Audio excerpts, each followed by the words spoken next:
Bueno, pues ayer hablé aquí con Ciro Murayama, que es consejero ciudadano del Instituto Nacional Electoral, donde hizo una grave acusación, un grave señalamiento, que los partidos, todos sí, en las elecciones de hace 5 años y medio, el 1 de julio también fue, de 2012, todos los partidos utilizaron tarjetas de una empresa que llaman Fantasma para pagar a sus representantes de casillas por un monto de cerca de 19 millones de pesos. Pero todos los partidos, ¿sí?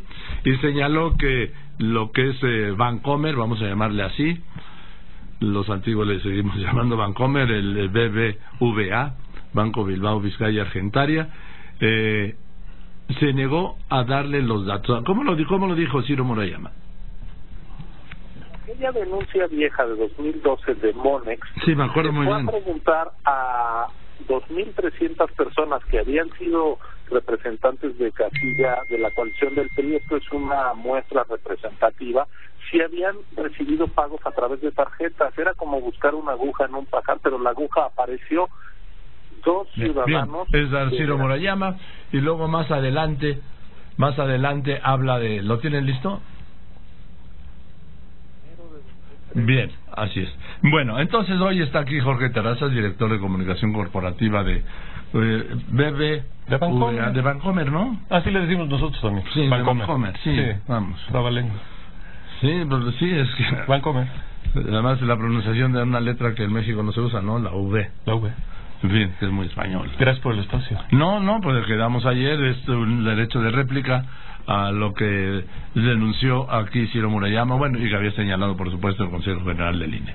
A ver, dice que el Bancomer se negó a darles información sobre este caso de esta empresa fantasma y las tarjetas. Bien, Joaquín, vamos a... Primero, no quisiera que esto fuera interpretado como un derecho de réplica. Yo quiero complementar información que ayer dio el consejero ciudadano del INE, Ciro Murayama, en donde, primero que nada, nosotros siempre, y sobre todo en el 2018, vamos a respetar al árbitro electoral de una manera decidida. No lo dudamos, no tenemos ninguna duda, hay que trabajar de la mano con ellos. Y la otra importante afirmación que quiero hacer es que no tenemos ninguna intención de negar información, de bloquear investigaciones. No tenemos además ninguna razón de por qué hacerlo. En el transcurso de todos esos años hubo varios requerimientos de información, entre 28 y 29 requerimientos, quizá 30. Todos ellos siempre fueron respondidos y seguramente no con la claridad o con toda la información que hubieran pretendido obtener. Vamos a ver. ¿Por qué?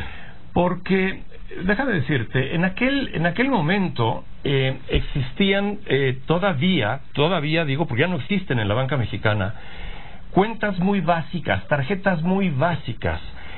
Prácticamente los tenedores de esas tarjetas que recibían el dinero eran dueños de tarjetas como de prepago. La banca no tenía ni siquiera la obligación, por reglamento, por nuestras autoridades no nos exigían que tuviéramos expedientes por cada uno de estos tarjetavientes. Eran unas tarjetas de baja transaccionalidad, no se podía dispensar a ellas mucho dinero. O sea, ¿eran tarjetas para usarse una vez? Para usarse más veces, pero de poquito dinero, hasta de 2,000 pesos. En aquel momento, estas tarjetas, la verdad es que sí carecían de expedientes por cliente. Hoy ya no tenemos esas tarjetas por decisión del Banco de México. Hoy tenemos tarjetas y cuentas de cheques y de ahorro mucho más robustas en su información. Hoy ya sabemos con mucha mejor claridad quién es el cuentaviente, qué hace, en qué momento recibe, en qué momento gasta, en dónde gasta. En aquel entonces, cuando me decían, dime quién es el señor de esta tarjeta, no es que yo lo ocultara, es que muchas veces no tenía yo esa información. Cuando empiezo a tener mucha mejor información, es cuando, en lugar de empezar a averiguar de quién se trata el que recibe el dinero, averiguamos quién es el que dispersa el dinero. Es decir, quién es la empresa que hacía estas dispersiones como si fuera un patrón dispersando la nómina. ¿Me explicó? Sí. Bueno, en ese momento, ya cuando nos enteramos que existe esta empresa, que después no logra acreditar de dónde provenían sus recursos, esta cosa de que las dispersaba a gente que trabajaba para diferentes entidades políticas. Bueno, pues esta empresa inclusive es la que ya no tiene relación con el banco. No sé si con otros bancos. Con nosotros, o sea, la dejó de tener. Asismex. Sí. Asismex llegó un momento, de esta sí tenemos información, de esta empezamos a dar información. En todos esos requerimientos que nos hacen, que siempre se contestan, hay un momento en donde nos dicen: ¿tienes estados de cuenta de esta empresa Asismex? Sí, sí las tengo, ahí están. Y se contestan. Siempre la Comisión Nacional Bancaria de Valores, cerca de estos requerimientos, acompañando al INE en estos requerimientos.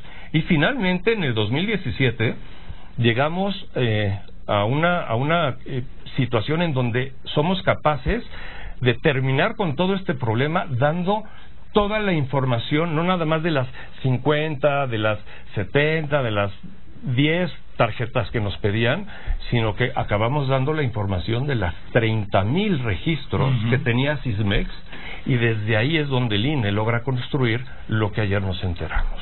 O sea, ¿es a partir de la información que ustedes proporcionaron? Sí, por supuesto. Nosotros, y no sé cuántos más bancos, esa información no la tengo, pero la que damos nosotros sí, efectivamente. Pero el hecho aquí interesante primero es la aclaración de que no obstaculizaron la investigación. No tenemos ningún interés, al contrario. Y es más, si me permite, sí, de cara al 2018, que sepa el público, que sepan nuestros clientes, y que sepan los partidos, que sepan los partidos, pero que sepa el INE, sobre todo el INE, que vamos de la mano. Me parece que lo importante que tenemos son las instituciones. Vamos con las instituciones en un año tan importante como este. Bancomer y la banca, me atrevo a decir que la banca entera, vamos con el INE. No va a pasar este año. Además, la situación de información que tenemos los bancos es completamente diferente al 2012. Es mucho más robusta, mucho más en línea. Transacciones que dejan huella, que dejan registro. Afortunadamente ya cada vez hay menos efectivo. Es decir, lo que es un hecho es que hoy en día operación que se hace, operación que queda registrada. Si se hace a través del sistema financiero, sí, bueno, sí, por supuesto. Estoy hablando de los bancos, ¿sí? Lo que no tiene... Todas tienen huella digital. Sí, señor, todas. Lo que no tiene rastro es el efectivo. Porque no nos gusta el efectivo, no queremos efectivo ya en este país, ya no queremos, tenemos que limitar el uso de efectivo.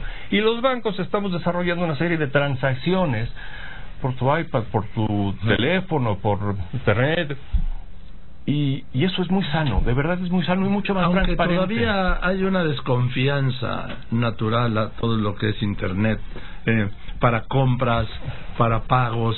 ¿Por qué? Pues porque hemos visto historias no en México, en el mundo. De terror, sí, pero vamos a ver, desconfiamos más los viejitos, los chavos cada vez menos. Están mucho más acostumbrados. Es más, no entienden por qué a veces seguimos operando de la manera antigua. Bueno, lo que estamos viendo es, por ejemplo, que Sears está cerrando 100 tiendas en Estados Unidos. ¿Por qué? Porque su negocio ya es en línea. Y hoy Amazon es una distribuidora de todo, y Amazon es... yo no sé, ya sé que no tiene nada que ver con esto, pero me lo quería comentar. Yo creo que los centros comerciales están condenados a la extinción. Mientras pasa una generación por lo menos. ¿Por qué? Porque está ocurriendo en Estados Unidos. Cada vez la gente compra más por línea, y porque, por ejemplo, lo que inventó Amazon es la devolución sin bronca, ¿sí? Si no te queda, órale, hasta te mandan el sobre para devolverlo. Un rastreo increíble. No lo quieres, van por eso a tu casa. En fin, pero hablemos un día de Amazon. De Amazon y de los centros comerciales, ¿sí. Porque ahora yo seguiré yendo a probarme la ropa, sí. Créeme que me va a costar trabajo comprar ropa en línea, pero bueno. No, yo también la tengo que probar. Lo que pasa es que ahí, si no te queda, pues la devuelves. Pero en fin, pero estamos con este tema. El Bancomer, incluso me permitiría agregar, la banca garantiza que no se van a repetir estas operaciones tipo Monex, tipo esto de Asismex, porque ya no existen estas tarjetas, me dices, ¿no? No, ya no. La banca lo que garantiza es que vamos a tener niveles de respuesta mucho más ágiles, mucho más robusta es nuestra plataforma de información, como para poder aportarle información a nuestras autoridades, de lo que teníamos en el 2012. Del 12 al 17, no tienes idea cómo ha cambiado. Este tipo de cuentas básicas, como si fueran monederos electrónicos, ya no hay. Ya Banco de México no nos permite tenerlas. Sin embargo, hoy te puedo traspasar dinero de teléfono a teléfono, pero conozco perfecto de quién es ese teléfono, que el que está atrás de ese teléfono es Joaquín López Dóriga, que vive en Talavera. Conozco mucho mejor la transaccionalidad, cómo aplica y en dónde se usa ese dinero, y conozco mucho mejor a la persona, al que envía y al que recibe, al que emite y al que recibe la dispersión. Pues esto va a terminar con el recurso que vimos hasta el 2012 de las tarjetas, unas Monex y otras, no recuerdo de otro banco. Fue el banco que mencionas, efectivamente, se hablaba desafortunadamente en aquella época del Monex Gate, ¿no? ¿Sí? Se quedó, no, bueno, a mí no me gusta porque, bueno, pues al final es la marca de un competidor, ya fuera de eso, pero lo que sí garantizo es que tenemos mucho mejor nivel de información, y esto nos hace tener mucho mejor nivel de vigilancia. Los bancos podemos inclusive anticiparnos a olfatear, a sospechar cosas que a lo mejor no estén bien, que no estén por ejemplo, claras, ortodoxas. Este caso de Asismex no se puede repetir. No, se podía. Sí, Joaquín. Tampoco te puedo decir que no. Si hay un malo y se conforma, porque déjame decirte una cosa, Asismex era una empresa legalmente constituida, ¿eh? Sí, ¿no? Sí. Me abrió un contrato con actas constitutivas, tenía su organigrama, tenía sus apoderados legales, cumplía con todo. El problema era de dónde recibía recursos, que no nos lo podía decir muy claramente, luego no lo puede acreditar, y sí, al final, pues sí, garantizar que no va a pasar, ¿no? Garantizar que nos podemos dar cuenta más fácil, eso es lo que podríamos hacer, seguramente sí. Y en la próxima elección, más que ahora, es decir, el sistema sigue evolucionando muchísimo en su sistema. Sí, la progresión es geométrica. Claro, ¿no? claro, exactamente. Bien, entonces, a ver, tiene esta parte de lo que dice Ciro Murayama, sí, por favor, para que conteste, ¿sí? Jorge Terraza, director de Comunicación Corporativa de Bancomer. Pues mira, fue entregando información, pero hubo un momento en el que de plano se bloqueó porque le decía al INE, a ver, dime qué tarjetas, por qué montos, qué movimientos, no, pues sí, prácticamente te decía, dime la respuesta para que me puedas formular la pregunta.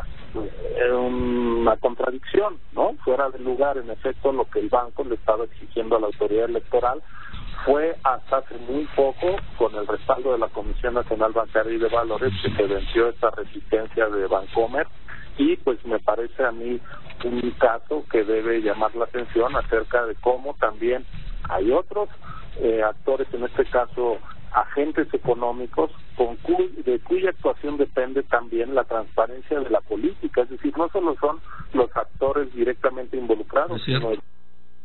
Bien, dime algo, Jorge Terrazas, a esto que afirma Ciro Murayama. Yo creo que hay una lección adicional en esto. Yo creo que las solicitudes y los oficios son muy importantes, ¿no? Tenemos que tener muy claro lo que nos preguntan y muy claro lo que respondemos, pero también es bien importante platicar mucho más de tú a tú, más de persona a persona, ¿sí? Entender mucho mejor lo que se está buscando, porque podemos agilizar muchísimo más las cosas. Es decir, que hay una mejor comunicación entre el INE y los bancos. Y nosotros eso lo ofrecemos absolutamente al consejero Murayama y a todo el INE en general y a todas las autoridades, de verdad. Tiene que haber mucha mejor comunicación. Y los bancos, y en este caso Bancomer, en eso, de verdad, que sea como un compromiso que yo hago aquí públicamente ante ti y con el auditorio. Por supuesto. Que No me puedo negar a eso, Sí, bueno, absolutamente. yo lo entiendo. Digo, la nota sería lo contrario. Imagínate. En fin, Jorge Terrazas, la conclusión. Lo que pasó en 2012 con Bancomer y este tipo de tarjetas monedero no se va a repetir en Bancomer este año. No con los mismos... vamos a ver. Ojalá que no se repita.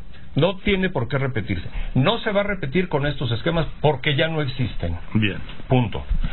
Es posible, Joaquín, porque además para eso está el sistema de pagos, nos tienen que aprovechar para que si tú quieres enviar recursos a una persona por el motivo que tú quieras, legítimo o ilegítimo, en algún lugar muy, muy apartado, pues lo puedes hacer depositándole transaccionalmente de forma electrónica a su cuenta, a su teléfono, mandándoselo a un cajero automático remoto. O sea, sí se puede hacer una dispersión y para eso está la infraestructura de la banca, Joaquín, para que la gente la aproveche.